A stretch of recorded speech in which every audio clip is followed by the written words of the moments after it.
This video is about how to make the most out of the user interface of puzzle-kakuro.com. Part 1. General overview. The playing field consists of three main areas. The control buttons. From here you can control the zoom of the puzzle, the game settings, and you can undo or redo moves. The game timer is also located in this area. The action buttons. From here you can submit the puzzle solution for verification. Reset the puzzle. Print a copy. Share your progress. Or load a new puzzle. The puzzle area. This is the actual playing field where you will enjoy solving puzzles. Part 2. Control buttons. Adjusting the size of the puzzle is an important aspect of the game. Finding the perfect zoom level will help you focus easier. You can use the zoom button to show and hide the zoom slider. Sliding it to the right will enlarge the puzzle, sliding it to the left will make it smaller.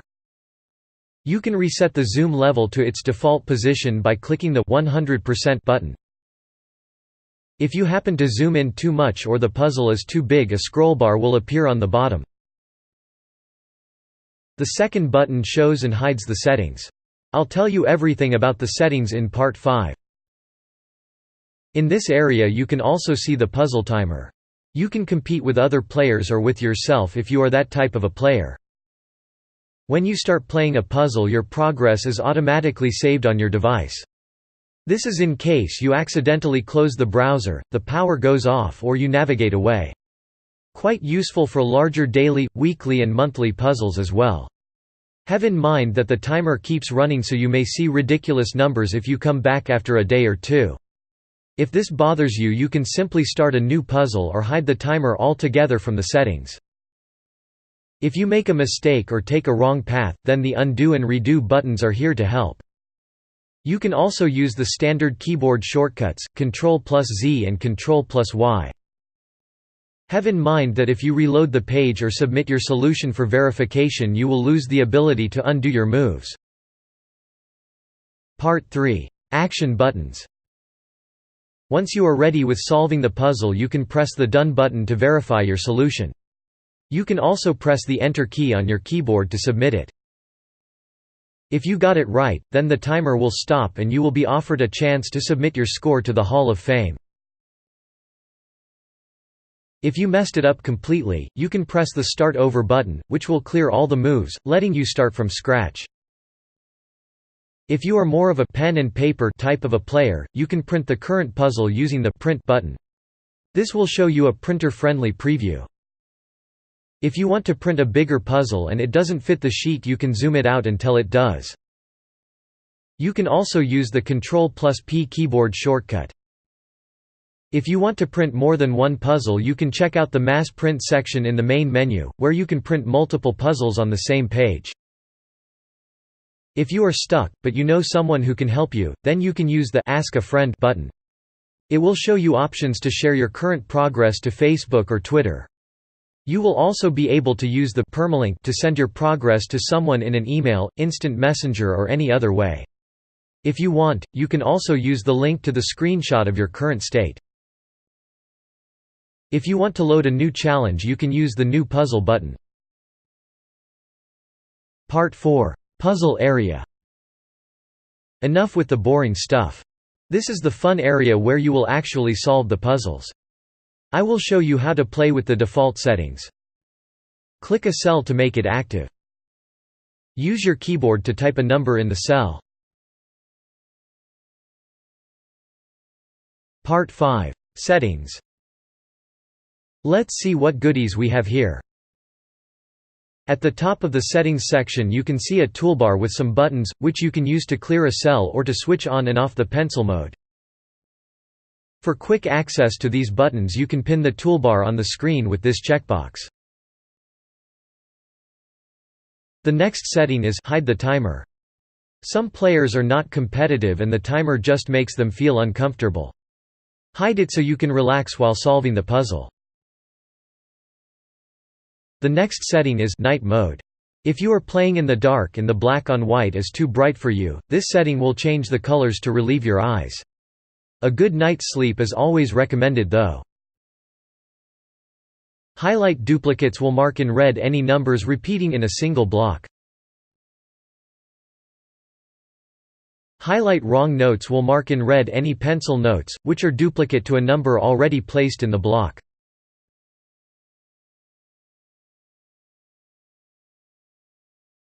Highlight wrong sums will mark a clue in red if the sum of the numbers in its block is wrong.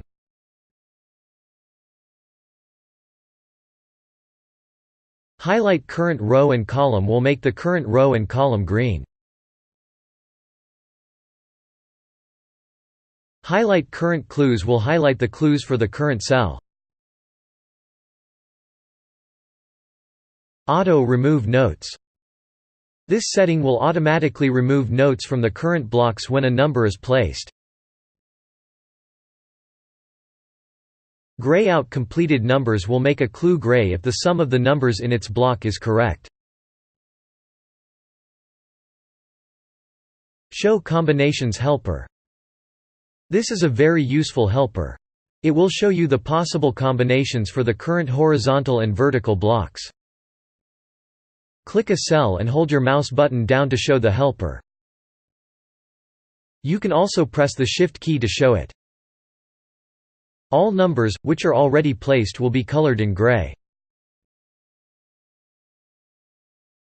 If a combination is no longer possible, it will be striked out. Show number buttons. This setting will help you if you don't have a keyboard. It will show you the numbers from 1 to 9 on the side of the puzzle. For bigger puzzles this is not practical as you will need to scroll all the way to the buttons and back. In such cases you can use the Show Number Pad setting. Now when you click a cell a number pad will appear. It will let you enter a number in the cell. You can also use it to clear a cell or to switch on and off the pencil notes mode. Click the red X to close the number pad. Bigger buttons will make the number buttons in the number pad or on the side of the puzzle bigger. If you are left-handed or you just prefer it that way, you can use this checkbox to move the buttons on the other side.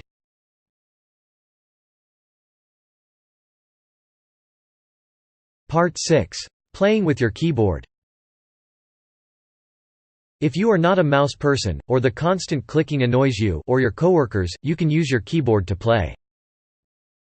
First click inside the puzzle just to make sure it has the focus.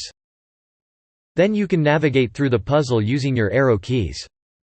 You should see a blue outline on the cell that is currently focused. You can also move around using the numpad or the A, S, D and W keys. Press a number key to enter it into a cell. Press the Shift key to show the combinations helper. Press the space key to switch on and off the pencil notes mode. Press the del or the backspace button to clear a cell. Use Ctrl+Z to undo a move, and Ctrl+Y to redo it. Part 7. Playing on a mobile device. I am going to load the site on iPhone SE, which has a pretty small screen. Obviously the bigger the screen the better. Let's see how to adjust the zoom of the puzzle. On mobile devices you have two options for zooming. First you have the zoom button and the slider. And second you can pinch with 2 fingers to zoom in and out the entire page. If the puzzle is too large for the screen you can scroll it left and right to reach any part of the puzzle. Another approach is to zoom out the puzzle until it fits the screen. Then you can zoom in the entire page until the puzzle is big enough. This approach also allows you to scroll diagonally. By default on mobile devices tapping a cell will show the number pad. Tap a number to enter it in the cell. Tap the pencil button to switch on and off the pencil notes mode. Tap the rubber button to clear a cell. Tap the X button to hide the number pad. You can now solve puzzles like a pro.